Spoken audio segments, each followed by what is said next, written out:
దిల్ రాజు హీరోనా విలనా? ఇండస్ట్రీలో గత కొన్నేళ్లుగా చాలా మందిలో మెదులుతున్న ప్రశ్న ఇది. 2 దశాబ్దాలకు పైబడిన సినీ కెరియర్లో 4 రాళ్లు వెనకేసుకొని 40 రాళ్ల దెబ్బలు తిన్న దిల్ రాజు హీరోనా విలనా?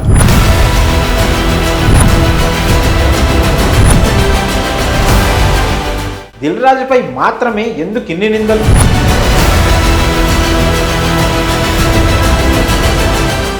ఎక్కడ ఏ సినిమాకి థియేటర్స్ దొరక్కపోయినా ఆయన్ని మాత్రమే ఎందుకు టార్గెట్ చేస్తున్నారు? ఇంత పెద్ద ఇండస్ట్రీని దిల్ రాజు ఒక్కరే నిజంగా తన చేతుల్లో పెట్టేసుకున్నారా? నిజంగా ఇది సాధ్యమా? ఆయన్ని మాత్రమే ఎందుకు ఓ వర్గం మీడియా టార్గెట్ చేస్తుంది? పండక్కి రిలీజ్ కాబోతున్న 4 సినిమాల్లో ఒక్క సినిమాకి కూడా దిల్ రాజు నిర్మాత కానప్పుడు మిగతా సినిమాలని తొక్కేయాల్సిన అవసరం దిల్ రాజుకి ఏముంది?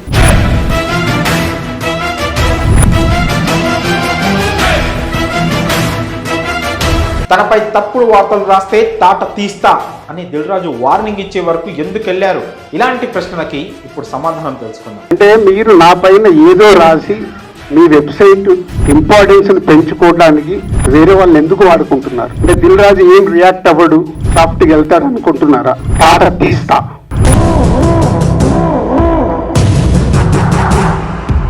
దిల్ రాజు పెళ్లి పందిరి అనే సినిమా డిస్ట్రిబ్యూషన్ కోసం డబ్బులు చెల్లించలేక అప్పులు చేసి మరీ చివరి నిమిషంలో ఆ సినిమా రైట్స్ దక్కించుకున్న ఓ సాధారణ డిస్ట్రిబ్యూటర్ అనే విషయం ఎంతమందికి తెలుసు? డిస్ట్రిబ్యూటర్ అంటే సినిమాని చూడకుండా డబ్బు పెట్టుబడిగా పెట్టాలి, కానీ తానే నిర్మాత అయితే రిస్క్ తగ్గుతుందని ఆలోచించిన ఓ ముందు చూపున్న వ్యక్తి అని ఎంతమందికి తెలుసు? దిల్ మూవీ షూటింగ్లో ఉండగానే సుకుమార్ అనే ఓ కుర్రాడికి నిన్ను డైరెక్టర్ని చేస్తా అని మాట ఇచ్చిన మంచి మనిషిని ఎంతమందికి తెలుసు? సుకుమార్ తర్వాత బోయపాటి శ్రీను, బొమ్మరిల్లు భాస్కర్, వంశీ పైడిపల్లి, శ్రీకాంత్ అడ్డాల, వాసు వర్మ లాంటి యంగ్స్టర్స్కి తొలి అవకాశం కల్పించిన ఆయన మంచితనం ఎంతమందికి అర్థమైంది?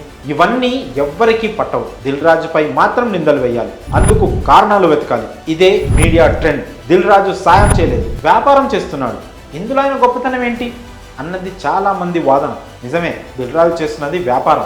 ఆ వ్యాపారంలో ఎంత రిస్క్ ఉందో ఒక్కరికి అర్థం కాదు. ఒకసారి గతంలోకి వెళ్దాం. హ్యాపీ డేస్ సినిమా అందరికీ గుర్తే.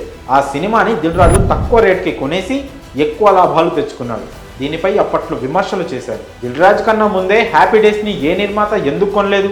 ఏ డిస్ట్రిబ్యూటర్ ఎందుకు ముందడుగు వేయలేదు? ఎందుకంటే వారెవ్వరూ సినిమా పిచ్చోళ్ళు కాదు, కేవలం వ్యాపారం చేసే నిర్మాతలు మాత్రమే. ముక్కు మొహం తెలియని యాక్టర్స్ని నమ్మి ముందుగా కోట్ల రూపాయలు పెట్టుబడి ఎవరు పెట్టలేరు. కానీ దిల్ రాజు ఒక్కడే ముందుకొచ్చాడు, వస్తాడు. కారణం సినిమా అంటే అతనికి పిచ్చి.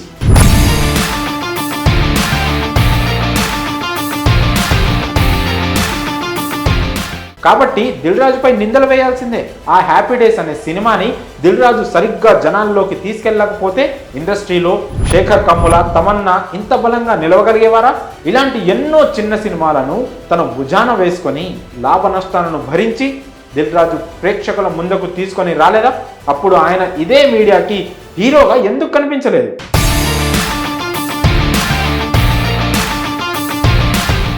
ఇక థియేటర్స్ దగ్గరికే వద్దాం.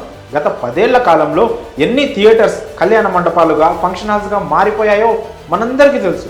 నిర్మాణ రంగంలో ఉద్దండులైన సురేష్ బాబు, అల్లు అరవింద్ వంటి వాళ్ళే నామమాత్రంగా థియేటర్స్ మేనేజ్ చేసే స్థితికి వెళ్ళిపోయారు. దీనంతటికీ కారణం సినిమా హాల్స్కి వచ్చి సినిమాలు చూసే సాధారణ ప్రేక్షకుల సంఖ్య దారుణంగా పడిపోవడమే. ఇలాంటి సమయంలో దిల్ రాజు మాత్రం థియేటర్స్ పెంచుకుంటూ పోతున్నాడు. సంవత్సరానికి రిలీజ్ అయ్యే 3-4 పెద్ద సినిమాల కోసం ఏడాదంతా ఆ థియేటర్స్ ఖర్చు భరిస్తూ వస్తున్నాడు. ఇలాంటప్పుడు థియేటర్స్ దిల్ రాజు చేతుల్లో కాక ఇంకెవరి చేతుల్లో ఉంటాయి?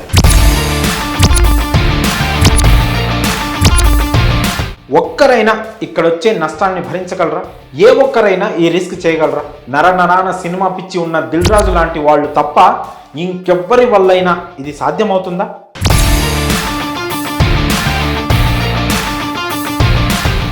ఇప్పుడు పండక్కి రిలీజ్ అవుతున్న 4 సినిమాల్లో దిల్ రాజు ఒక్క సినిమాకి కూడా నిర్మాత కాదు, కేవలం డిస్ట్రిబ్యూటర్ మాత్రమే. అలాంటప్పుడు ఏ సినిమా ఎప్పుడు రిలీజ్ అయితే ఆయనకేంటి?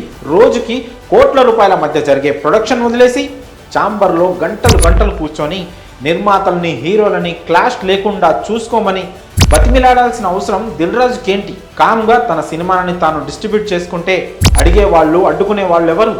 కానీ దిల్ రాజు అలా కూర్చోలేడు. సినిమా చచ్చిపోకూడదు అన్నది ఆయన తపన. ప్రతి సినిమా ఆడాలి, పరిశ్రమ పచ్చగా ఉండాలి అన్నదే ఆయన ఆశ. పరిశ్రమలో ఎక్కడ ఏ సినిమాకి అడ్డంకులు వచ్చినా ఆ కష్టాలు తనవే అన్నంతగా ఫీల్ అయిపోయే అంత అమాయకత్వం, ఆ ప్రాసెస్లో ఎన్ని నిందలు పడ్డా చిరునవ్వుతో ముందుకు వెళ్ళిపోయే బోళాతనం, ఇలాంటి సినిమా పిచ్చోడిపై నిందలు వేయకుంటే ఎలా? ఖచ్చితంగా విలన్గా చిత్రీకరించాల్సిందే. దిల్ రాజు అంటే ఒక్కసారిగా వచ్చి పడ్డ 100 కోట్లని బ్యాగ్లో కుక్కేసుకొని సడన్గా ఇండస్ట్రీలో ఊడిపడ్డ నిర్మాత కాదు. సినిమా అనే రూట్స్ నుండి పుట్టుకొచ్చిన ఓ కష్టజీవి. నిజానికి ఒక్క పెద్ద సినిమా ఫ్లాప్ అయితేనే పదుల సంఖ్యలో డిస్ట్రిబ్యూటర్స్ మళ్ళీ కనిపించకుండా పోతుంటారు. అంతలా వారి జీవితాలు తలకిందులైపోతుంటాయి. దిల్ రాజు అలాంటి ఫ్లాప్ సినిమాలను కొనలేదా? మణిరత్నం చెలియాతో ఆయన ఎన్ని కోట్లు నష్టపోయారో ఎవరికైనా తెలుసా? అందరికీ శతమానం భవతి లాభాలు మాత్రమే కనిపిస్తే ఎలా? శ్రీనివాస కళ్యాణం చేసిన గాయం కూడా దిల్ రాజుకే కదా తగిలింది. కేవలం 2% సక్సెస్ రేట్ ఉన్న సినీ ఇండస్ట్రీలో 100 సినిమాలను డిస్ట్రిబ్యూట్ చేసిన దిల్ రాజు ఎలా నెగ్గుకు రాగలుగుతున్నారు? ఎంత రిస్క్ చేస్తున్నారు? సినిమా కోసం ఎంత తప్పిస్తున్నారు? సినిమానే జీవితంగా ఎలా బతుకుతున్నారు? ఇలాంటి ఆలోచన ఒక్కరికైనా ఎప్పుడైనా వచ్చిందా? ఇవన్నీ ఆలోచించకుండా దిల్ రాజు అందరినీ తొక్కేస్తున్నాడు అని పిచ్చి రాతలు రాస్తుంటే వారి తాట తీయక ఏం చేయాలి? ఓ ఆఫీస్ బాయ్గా పనిచేసి కమీడియన్గా ఎదిగిన వేణుని కూడా దిల్ రాజు బలంగా నమ్మారు. ఆయన నమ్మకానికి ప్రతిఫలమే బలగం. నా దగ్గర మంచి కథ ఉందని, నా దగ్గర మంచి సినిమా ఉందని ఎంత చిన్నవాళ్ళు అప్రోచ్ అయినా కోట్లు ఖర్చు పెట్టి అవకాశాలు ఇస్తున్న దిల్ రాజుకి ఇంకెవరినో తొక్కేసి పైకి రావాల్సిన అవసరం ఏముంటుంది? చివరిగా ఒక్క మాట, తెలుగు సినిమా ఇండస్ట్రీ అంటే కృష్ణానగర్ మాత్రమే కాదు, జూబ్లీ హిల్స్, బంజారా హిల్స్ కూడా. సినిమా అంటే పిచ్చితో బతికే దిల్ రాజు లాంటి వారికి కూడా కథలు, వెధలు, బాధలు, అప్పులు, అవమానాలు, ఆశలు, ఆశయాలు, నిద్రలేని రాత్రులు లెక్కకు మించి ఉంటాయి. ఒక్కసారి మంచి మనసుతో మనం చూడగలిగితే అవన్నీ అర్థమవుతాయి. సినిమా పేరునే ఇంటి పేరుగా మార్చుకున్నంత దిల్లున్నోడు సినిమాని ఎలా తొక్కేస్తాడు, ఎలా చంపేస్తాడు? మొత్తంగా దిల్ రాజుది ఇండస్ట్రీపై తండ్రి ప్రేమ లాంటిది. ఆ ప్రేమకి బాధ్యత ఎక్కువ, బాధలు ఎక్కువ, నిందలు అంతకంటే ఎక్కువ. వీటన్నిటిని ఇన్నాళ్ళు మౌనంగా భరిస్తూ వస్తున్న దిల్ రాజు హీరోనో విలనో కాదు, నిజంగా ఓ సినిమా పిచ్చోడు. కాదని అనగలరా?